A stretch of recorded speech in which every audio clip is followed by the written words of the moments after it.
नमस्कार दोस्तों, आप सभी का स्वागत है हमारे YouTube चैनल संस्कृताम्बुजम पे। आज हम लोग कारक की श्रृंखला में अगला वीडियो लेकर आ रहे हैं, जिसमें पिछले वीडियो में हम लोग ऋजंत और अऋजंत के बारे में थोड़ी सी चर्चा किए थे, प्रेरणार्थक अवस्था और सामान्य अवस्था के बारे में। तो आज उसी वीडियो को आगे बढ़ाते हुए आज ऋजंत और अऋजंत से संबंधित अन्य जानकारी प्राप्त करेंगे। ऋजंत के बारे में हम लोग बताए थे कि ऋजंत जो होता है उस ऋच प्रत्यय से युक्त होता है। ऋच प्रत्यय जहां लग जाता है वहां पे क्या होता है, प्रेरणार्थक अवस्था हो जाती है, और जहां ऋच प्रत्यय नहीं लगता वो सामान्य अवस्था होती है। तो जहां नहीं लगता उसको अऋजंत अवस्था या अण्यंता अवस्था कहते हैं, और जहां ऋच प्रत्यय का प्रयोग हो जाता है वहां पे ऋयंत्या अवस्था या ऋजंत अवस्था कहते हैं।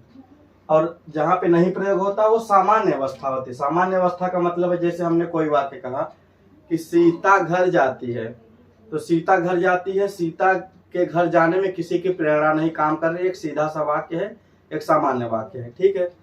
लेकिन जब इसी को हम प्रेरणार्थक जब बना देते हैं, जैसे सीता को घर भेजा जाता है, तो यहाँ पे सीता को घर भेजे जाने में किसी की प्रेरणा काम कर रही है, किसी का उसकी माता भेज रही है, उसके पिता या कोई भी भेज रहा है। तो यहाँ पे क्या क्या हो गया, साधारण अवस्था हो गई प्रेरणार्थक अवस्था में। तो साधारण अवस्था को हम अण्यंता अवस्था या अऋजंत अवस्था कहते हैं, और प्रेरणार्थक अवस्था को ऋजंत अवस्था या प्रेरणार्थक अवस्था कहते हैं। जैसे साधारण अवस्था में देखते हैं, राम वन जाते हैं, राम वन जा रहे हैं, यहाँ पे किसी की प्रेरणा का कोई दृश्य दिख नहीं रहा है कि किसी की राम के वन जाने में किसी की प्रेरणा काम कर रही है। लेकिन जब हम कहते हैं कि दशरथ राम को वन भेजते हैं, तो यहाँ राम के वन जाने में दशरथ की प्रेरणा काम कर रही है। दशरथ उनको क्या कर रहे हैं, राम को वन भेज रहे हैं।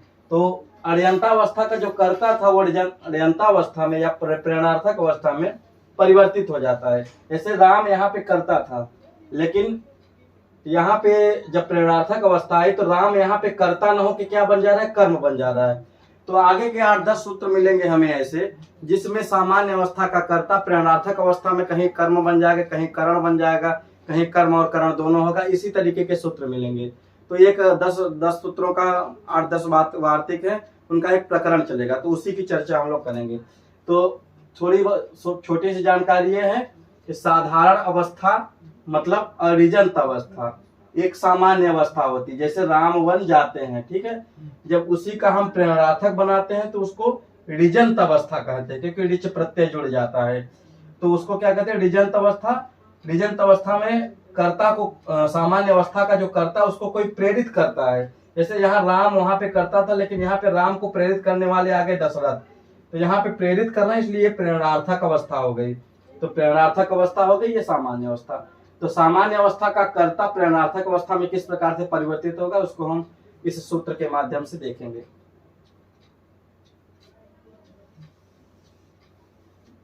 जैसे ये सूत्र है, पहला सूत्र है, गति बुद्धि प्रत्यवसानार्थ शब्द कर्मा कर्मकारामरि कर्ता सड़ऊ। क्या कहता है ये सूत्र, गति संज्ञा को कोई क्रिया हो, ठीक है, बुद्धि अर्थ या बुद्धि संज्ञा, बुद्धि के बारे में बात करने वाली कोई क्रिया हो, प्रत्यवसानार्थ मतलब खाने से संबंधित कोई क्रिया हो, और शब्द कर्म जिसका कोई शब्द हो, ऐसी कोई क्रिया हो, और अकर्मकाराम तो अकर्मक क्रियाओं के योग होने पर अऋजंत अवस्था मतलब हमने बताया कि सामान्य अवस्था। तो अऋजंत अवस्था का जो कर्ता होगा वह मतलब वह, रव मतलब ऋजंत अवस्था में क्या हो जाएगा, कर्म हो जाएगा। कर्म पिछले सूत्रों से अनिवृत्त हो रहा है, ठीक है। तो क्या होगा, अऋजंत अवस्था का कर्ता ऋजंत अवस्था में कर्म होगा। कहाँ होगा, जब गत्यर्थक कोई धातु होगी वहां पे होगा, बुद्ध्यर्थक मतलब बुद्धि से संबंधित कोई धातु होगी वो होगा, प्रत्यवसानार्थक खाने से संबंधित कोई धातु होगी, ऐसे खाद हो गई, भुज धातु हो गई, इस तरीके से शब्द जिसका कर्म है ऐसी कोई धातु हो गई, और अकर्मक धातु इनके योग होने पर अड़ि मतलब अऋजंत अवस्था मतलब सामान्य अवस्था का जो कर्ता है वो, वह स मतलब वह, रव मतलब ऋजंत अवस्था में कर्म बन जाता है। ये साधारण सा सूत्र का अर्थ हो गया। अब आइए हम लोग उदाहरण से, एक उदाहरण से इसको स्पष्ट करेंगे कैसे साधारण अवस्था का कर्ता प्रेरणार्थक अवस्था में कर्म हो रहा है। तो आइए देखो, पहला है जो गति। गति का मतलब होता है चलने से संबंधित जो क्रियाएं होंगी वो गत्यर्थक क्रियाएं की जाती हैं, जैसे जाना, दौड़ना, चलना, ये सब क्रियाएं जो होंगी, गच्छ, गम हो गई, इड़ हो गई, व्रज हो गई, ये सब क्रियाएं होती हैं, वो क्या होती हैं, गति से संबंधित है, जिसमें गति शरीर कहीं गति करता है। सरकना भी होगा। हाँ, सरकना भी गति ही होगा, ठीक है, क्योंकि चल एक स्थान से दूसरे स्थान जा रहा है। देखो, शत्रुवः स्वर्गम अगच्छन्, एक वाक्य है जहां पे कहा जाता है, इसको हिंदी में हम बताते हैं। शत्रुवः मतलब शत्रु लोग, बहुवचनांत है, तो शत्रु लोग स्वर्ग गए। तो एक साधारण वाक्य है कि हमने बताया कि शत्रु लोग स्वर्ग गए, इसमें किसी की प्रेरणा इस वाक्य में नहीं दिख रही कि किसी के प्रेरित होने से गए कि अपने से गए, बस इस वाक्य में दिख रहा है कि शत्रु लोग स्वर्ग गए। तो हम ये मानेंगे कि एक ऐसा वाक्य है, एक साधारण अवस्था का वाक्य या अडिजंत अवस्था का वाक्य है। अब इसको हम डिजंत अवस्था में बनाएंगे, तो डिजंत अवस्था में बनाएंगे तो कोई इसको प्रेरित करने वाला व्यक्ति ले लो, मान लो हरि ले लो, हरि। तो क्या हुआ कि कहते हैं कि हरि ने शत्रुओं को स्वर्ग भेजा। यहाँ पे क्या अर्थ था इसका, शत्रु लोग स्वर्ग गए। अब यहाँ पे क्या, हरि ने शत्रुओं को स्वर्ग भेजा। तो यहाँ पे हरि जो है कर्ता हो गया, और जो शत्रु लोग यहाँ पे, जो यहाँ पे शत्रवः करता था, ये क्या हो गया, कर्म बन गया। तो यही हमने कहा कि गत्यर्थक, बुद्ध्यर्थक, प्रत्यवसानार्थक, शब्द कर्मक और अकर्मक धातुओं का योग होने पर अरि मतलब सामान्य अवस्था का कर्ता है, डिजंत अवस्था में कर्म बनेगा।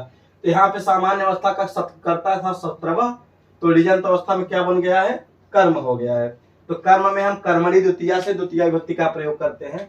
तो चूंकि शत्रवः प्रथमा विभक्ति बहुवचनांत का बहुवचन था, तो इसको द्वितीय विभक्ति बहुवचन में शत्रुन, शत्रु शत्रु शत्रवः, शत्रुन शत्रु शत्रुन, इस तरीके से शत्रुन जो हो गया द्वितीय विभक्ति बहुवचन में स्वर्गम अगमयत्। तो जोड़िच प्रत्यय जब लग जाता है, जैसे पठति का पाठयति, गच्छति का गमयति, चलति का चलयति, इस तरीके से रूप बनता है उसका ऋच प्रत्यय जुड़ जाने पे। तो गति का क्या हुआ, शत्रवः स्वर्गम अगच्छन्, मतलब शत्रु लोग स्वर्ग गए। ये हो गया हमारा साधारण सार्थ और सामान्य वाक्य हो गया। हमने प्रेरणार्थक बनाया कि हरि की प्रेरणा से स्वर्ग, शत्रु लोग स्वर्ग जा रहे हैं। तो हरि शत्रुन स्वर्गम अगमयत्, शत्रुओं को हरि ने स्वर्ग भेजा। तो शत्रु जो यहाँ पे करता था, वो इस सूत्र के माध्यम से क्या बन गया, कर्म बन गया। तो कर्म बन गया, तो यहाँ कर्म में हम लोग द्वितीय विभक्ति बहुवचन का प्रयोग करके शत्रुन स्वर्गम अगमयत् बन गया। तो गति से संबंधित जितनी भी धातुएं आपको मिलेंगी, वहां पे साधारण अवस्था का जो कर्ता होगा वो प्रेरणार्थक अवस्था में कर्म बन जाएगा। दूसरा है बुद्धि। बुद्धि से स्वे वेदार्थम अविदु, वेदार्थ मतलब वेद के अर्थ को, स्वे मतलब अपने से जाना।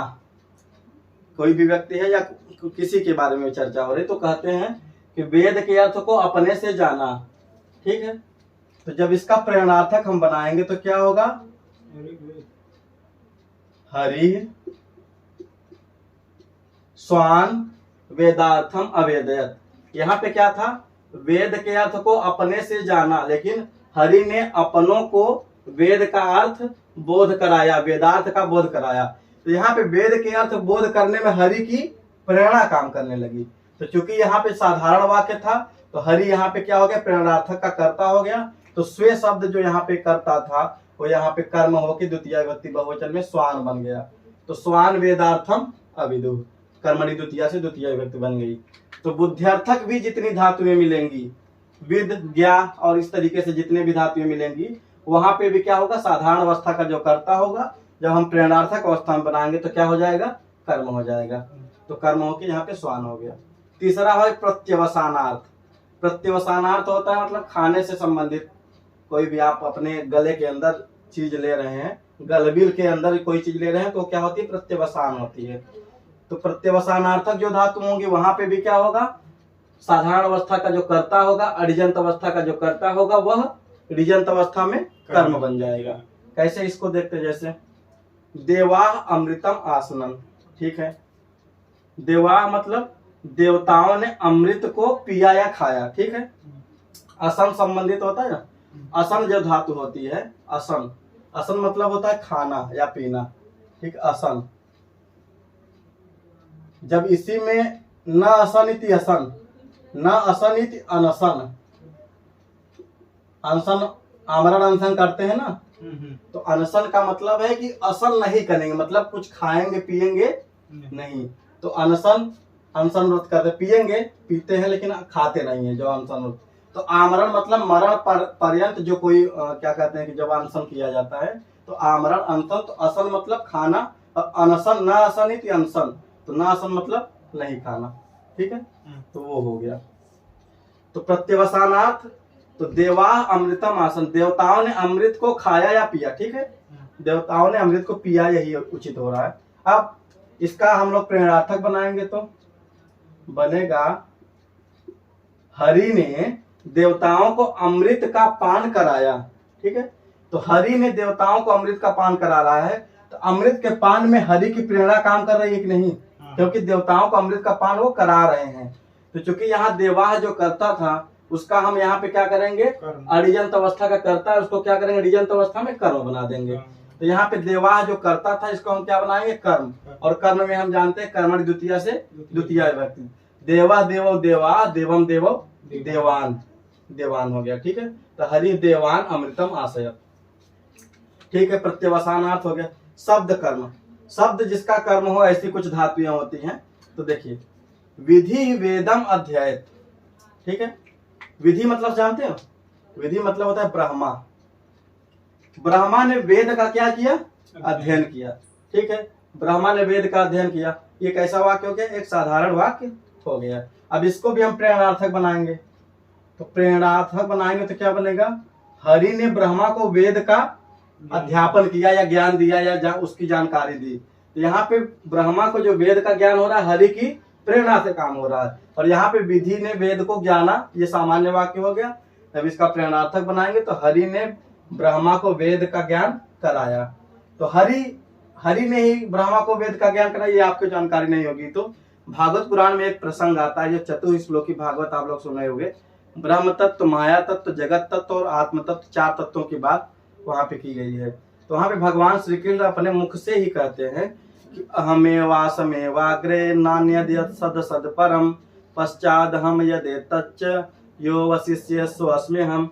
मतलब इस सृष्टि से पूर्व जो कुछ भी था वो मैं ही था, और जो सत असत आज देख रहे हो कि सत है असत है, ये सब कुछ नहीं था। और सृष्टि का जब विनाश हो जाएगा तब भी कौन सा रहेगा, मैं ही रहूंगा। तो सृष्टि से पहले जब हरि थे तो उन्होंने क्या किया, विधि मतलब ब्रह्मा को क्या किया, वेद का अध्यापन दिया, ब्रह्मा को वेद का ज्ञान कराया कि आप वेद जानिए और लोगों में प्रचार कराइए इसका वेद का। तो सबसे पहले हरि ने वेद को जाना था। तो ठीक है, शब्द कर्म। तो विधि यहाँ पे क्या था, करता था।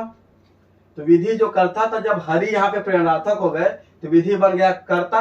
तो विधि ही विधि विधया विधिम, तो विधिम यहाँ पे कर्म होके द्वितीय व्यक्ति एकवचन विधिम बन गया, विधिम वेदम अध्यापयत। तो साधारण अवस्था का करता है और प्रेरणार्थक अवस्था में कर्म बन गया। इसके बाद अकर्मक धातुएं जो हैं, अकर्मक धातुएं थोड़ा सा जान लेते हैं। कुछ क्रियाएं ऐसी होती हैं जो बिना कर्म के प्रयोग नहीं की जा सकती, और कुछ क्रियाएं ऐसी होती हैं जो कर्म के बिना भी प्रयोग की जा सकती।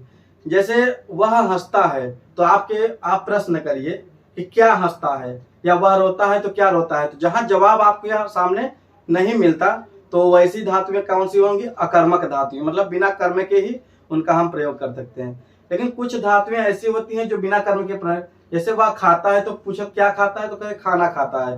तो यहाँ पे कर्म एक आ रहा है, तो जहाँ पे प्रश्न का आपके क्या वाले प्रश्न का जवाब मिल जाए जहाँ पे, वैसी धातुएं कैसी होंगी, सकर्मक। और जहाँ पे क्या वाले प्रश्न का जवाब नहीं मिल पाए वो कैसी धातुएं होंगी, अकर्मक। ये मतलब सामान्य सा एक जानकारी है। बाकी अभी इसमें अपवाद में कई कुछ अकर्मक क्रियाओं को भी सकर्मक बनाने का भी प्रोग्राम है संस्कृत में, तो वो बात अलग है। लेकिन सामान्य है कि अगर किसी भी क्रिया को सामान्य रूप से समझना है तो आप क्या प्रश्न कर लीजिए। जैसे वह रहता है, क्या रहता है, कोई उत्तर नहीं मिला, अकर्मक क्रिया।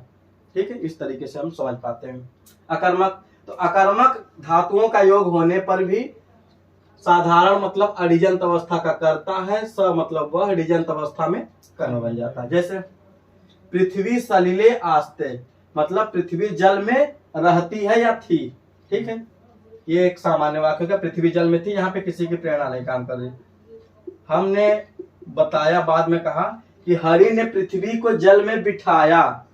तो पृथ्वी के जल में रहने का कारण और क्या प्रेरणा किसकी काम करने लगी, हरि की। तो हरि क्या हो गया यहाँ पे कर्ता, तो ये साधारण अवस्था का जो कर्ता था यहाँ पे फिर से बन जाएगा कर्म। तो पृथ्वी का यहाँ पे पृथ्वीम द्वितीय विभक्ति एकवचन पृथ्वीम सलिले आश्रयत बन जाएगा। तो इस तरीके से अकर्मक जितनी अकर्मक धातुएं होंगी वहां पे भी क्या होगा, साधारण अवस्था का कर्ता होगा और प्रेरणार्थक अवस्था में कर्म बन जाएगा। ये इस तरीके से ये 5 हो गए, 5 भागों में इसको अगर देख ले तो गत्यर्थक जितनी धातुएं हैं और बुद्धिर्थक जितनी धातुएं, प्रत्यवसानार्थक, शब्द कर्मक और अकर्मक धातुओं का प्रयोग होने पर साधारण अवस्था का जो कर्ता है वो प्रेरणार्थक अवस्था में कर्म बन जाता है। एक बार थोड़ा जल्दी हम लोग फिर, जैसे यहाँ पृथ्वी था साधारण अवस्था का कर्ता, तो हम प्रेरणार्थक बनाए तो पृथ्वी बन गया। ये विधि था यहाँ पे साधारण अवस्था का कर्ता, जब प्रेरणार्थक बनाए तो विधि बन गया। देवा था साधारण अवस्था का कर्ता, जब प्रेरणार्थक बनाए तो देवान बन गया। स्वे था साधारण अवस्था का कर्ता, जब प्रेरणार्थक बनाए तो स्वान बन गया। शत्रवा था साधारण अवस्था का कर्ता, जब प्रेरणार्थक बनाए तो शत्रुन बन गया। और प्रेरणार्थक अवस्था में जो साधारण अवस्था करता है वो कर्म बन जाता है, और प्रेरणार्थक अवस्था में एक दूसरा कर्ता आ जाता है, वो तो या तो दिखाई देगा या तो नहीं दिखाई देगा। इस तरीके से ये सूत्र स्पष्ट होता है। गत्यर्थक धातुएं, बुद्धिर्थक धातुएं, प्रत्यवसानार्थक धातुएं, शब्द कर्मक और अकर्मक धातुओं का योग होने पर अड्यंतावस्था या साधारण अवस्था का कर्ता स मतलब वह अड्यंत अवस्था में कर्म बन जाता है। ये इसके बाद इस सूत्र के बाद 6, 7, 8 ऐसे वार्तिक हैं। नेवह योन आदि खाद्योन भक्षेर हिंसार्थस्य न, इस तरीके से वार्तिक है जो क्या करेंगे, इन सूत्रों के अपवाद है। जैसे अगला सूत्र है नेवह योन, वो बताएगा कि नि और वह धातुओं का योग होने पर साधारण अवस्था का कर्ता कर्म न होके करण हो जाता है। तो वो कुछ अपवादक सूत्र हैं जो हम अगले वीडियो में उसको देखेंगे। आज के लिए इतना ही, बहुत बहुत धन्यवाद।